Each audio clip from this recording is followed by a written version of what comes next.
This is part four of Stop Dating Non-Black People Who Are Silent About Our Struggle. Alright, gonna try to make this the longest of them all. So I was responding to some of these comments and shit. And because I'm mixed, I'm probably the only one qualified to actually respond to these comments. And you'll have to watch the other three videos to know what I said about certain people.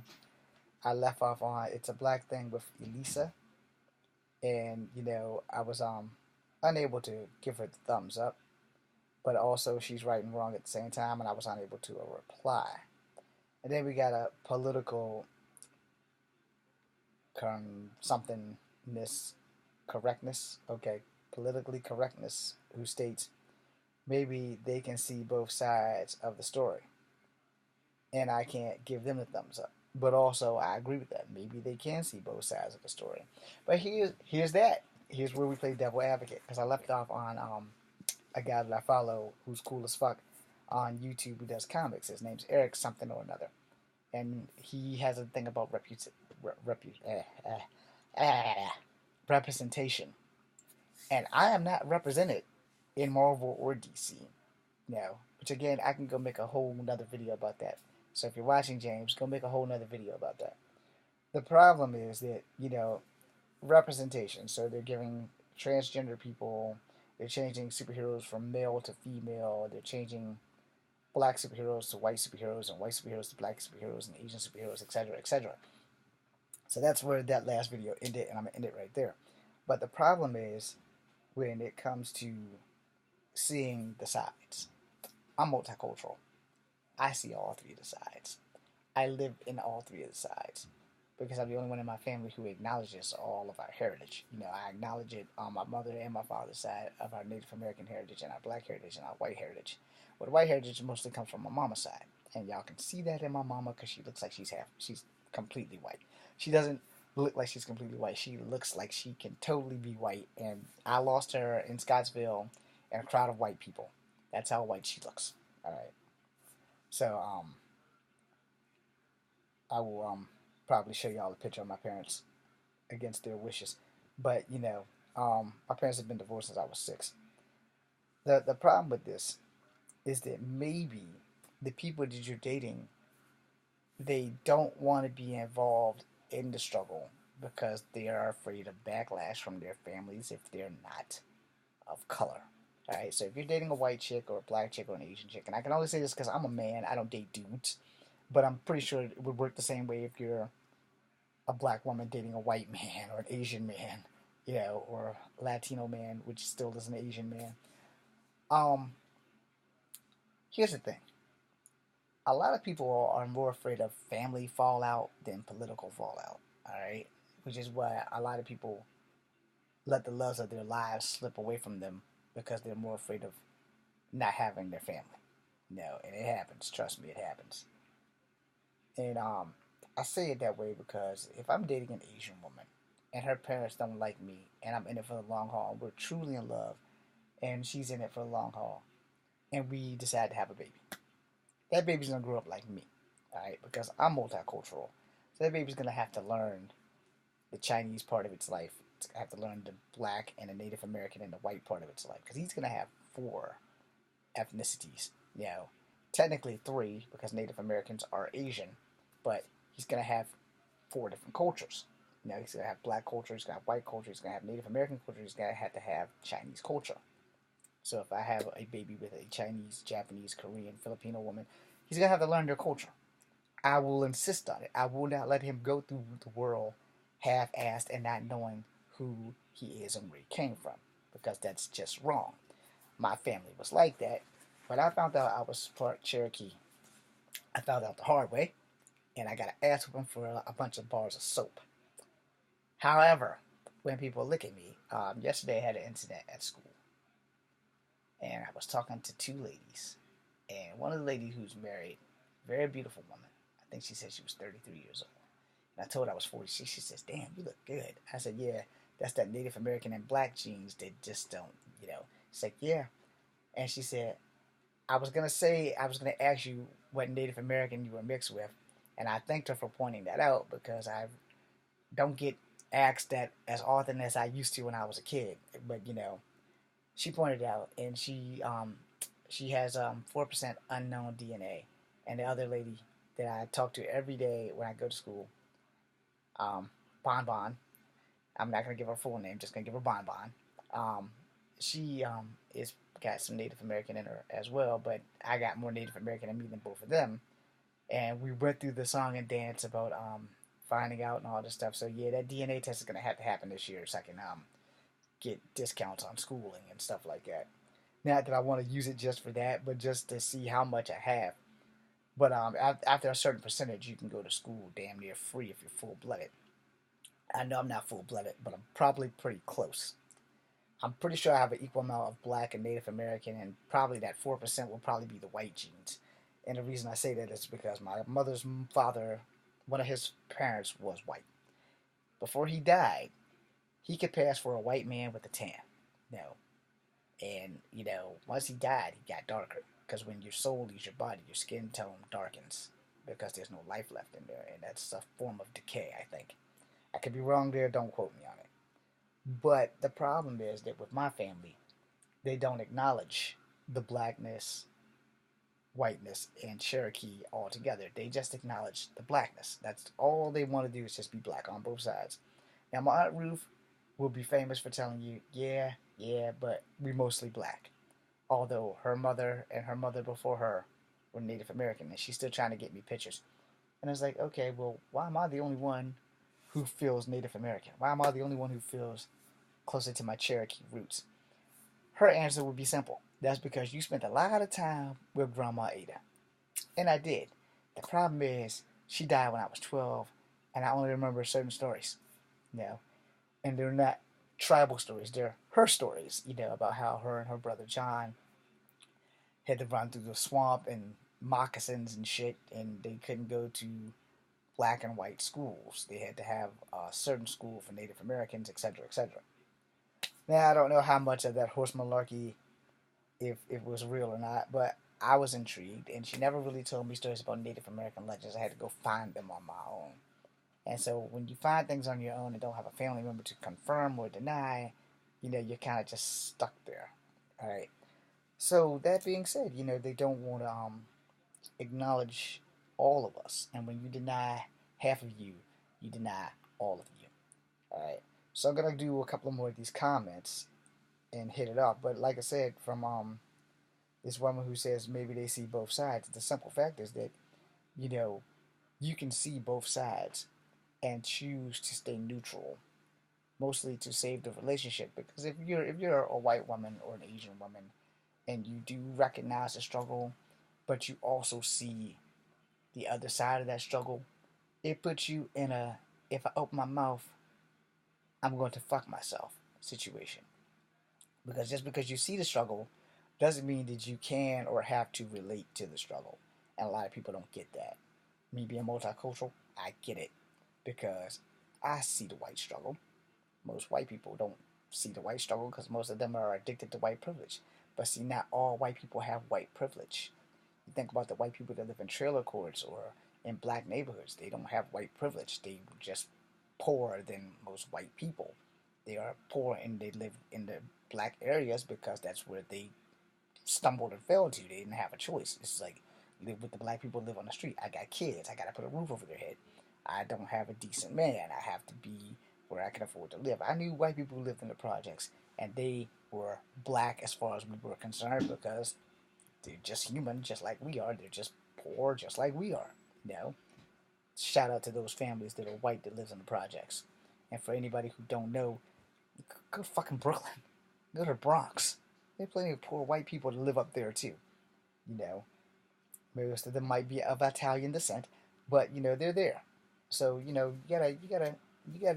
Black people aren't the only poor people. You gotta think about that shit. It's a lot of poor people living in Chinatown too that are Chinese, and they're looked down upon by their community. So you have to weigh in by community and color at the same time. So when you're talking about the struggle, blacks aren't the only ones struggling. Asians are struggling. Whites are struggling. Everybody's fucking struggling. You know, just because you don't see it doesn't mean it's not happening. You know, let's go to another one. This one might be really, really good, and I'm gonna. No, I'm not because it won't let me. But it says, since the dawn of time, it has been known that any black man who has a black woman helping him in his struggle will eventually be dumped so that he can get a white woman that he will treat better than he ever could treat the black woman. Cha-ching! Let me stop right there. This is Maybelline. And Maybelline put all that shit in capital letters. And the reason why Maybelline probably put that in capital letters, because that shit has happened to her. Alright? I honestly truly believe that that shit has happened to her, and she has responded to this shit out of some bitter truth. And bitter truth is the best truth. Because most people, you know, when she gets to the words, since the dawn of time, since it's capitalized, but like only the S and only the D in the dawn of time. Everything else is normal. But when she gets to black man, the word black is fully written out in capital letters. Man, only the M.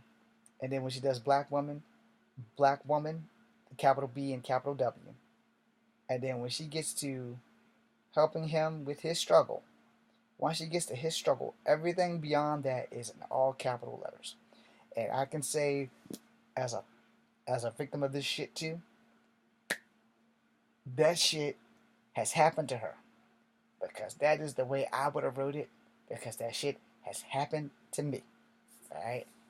My ex-fiance left me without reason, without recognition, and she left me for an elderly white man. Not, never cheated on me. I never cheated on her. But I don't think her family wanted me to be this bearer or the creator of her children. But here's the thing, she was adopted. She was Korean, she was adopted. And her white family, they seem like nice people. I could be wrong. But you don't throw someone who loves you and can deal with you away, but she threw me away. And I'm not going to go opening that wound, because that was a hell of a wound. You're never going to break up with someone and you at least give them an actual reason. Oh, you're whooping my ass. Oh, you're cussing me out. Or you treat me like dog shit. Which I didn't do any of that. And I fought like hell to win her back, and I lost. Good beans for me, because it freed me up to attempt to love again. Then I got catfished, so that kind of fucked me up right there. So, you go through some shit. And that's just life. We are going to go through some shit.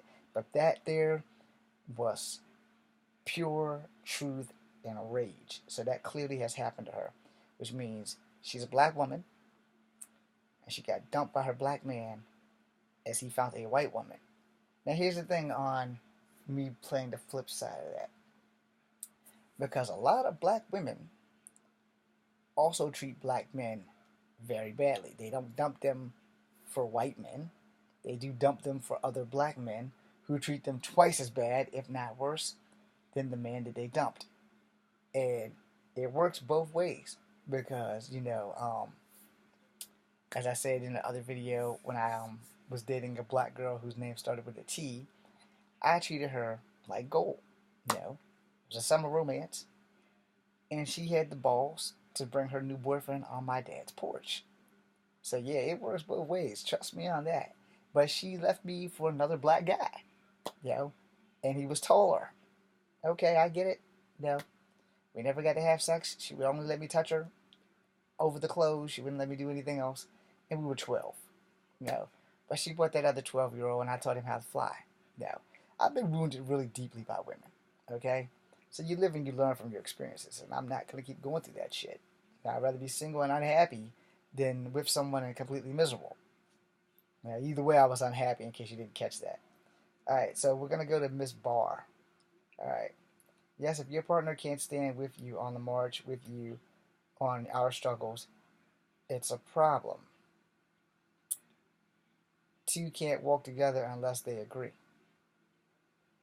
She is right and wrong at the same time.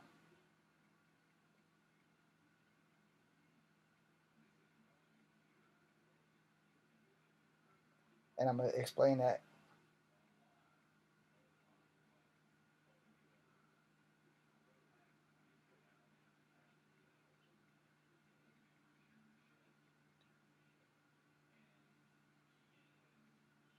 I might want to put she's closer to right, though.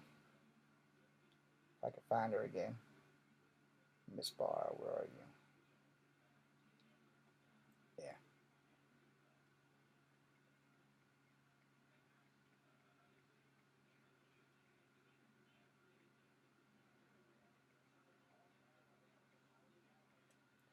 Okay.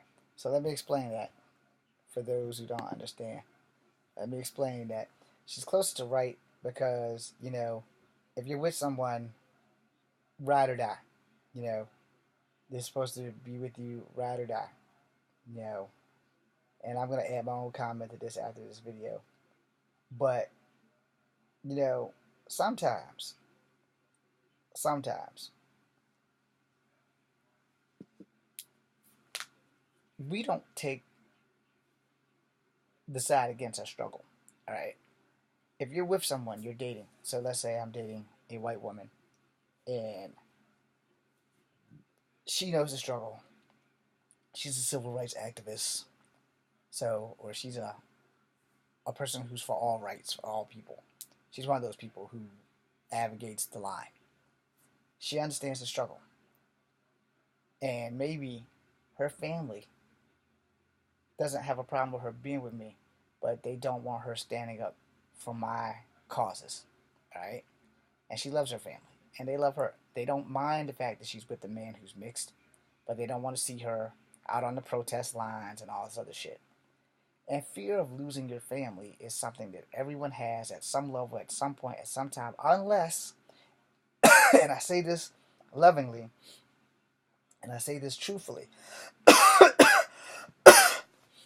unless you come from a family where your mother watched you be molested, your father molested you, or vice versa.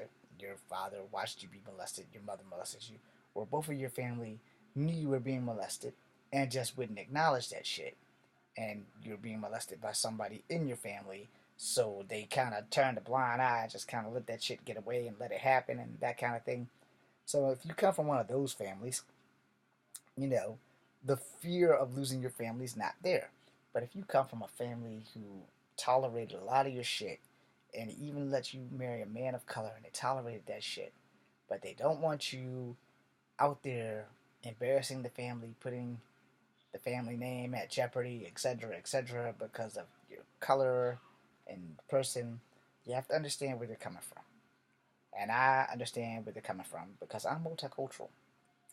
I don't pick pointless causes. You know, I think that Hollywood has turned a blind eye on a lot of people of color.